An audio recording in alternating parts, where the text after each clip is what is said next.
Bagaimana hukum seorang wanita yang berhias keluar rumah untuk menemani seorang suami dan suaminya menyenangi dan menyuruh dia untuk berhias, Ustaz?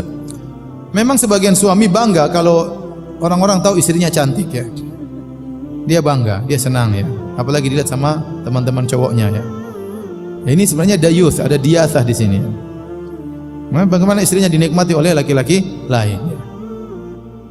Kalau itu ketemu dengan ibu-ibu yang lain tidak apa-apa ya. Tapi kalau untuk bertemu dengan laki-laki harusnya dia punya rasa malu, cemburu. Istrinya kok dilihat oleh laki-laki lain, apalagi laki lain lihat sambil ngiler, kan kasihan. Ya, maka dalam hal itu dia berhias yang wajar. Jangan berhias menor, enggak boleh.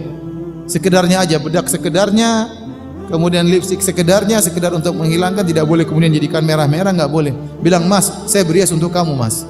Tidak juga bermuka suram dan kusut, tidak, tapi yang wajar saja.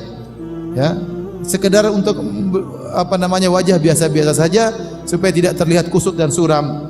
Ya, adapun sampai berhias merah, kemudian pipi tebal, spidol sana spidol sini ya, maka itu tidak diperbolehkan. Wallahu a'lam.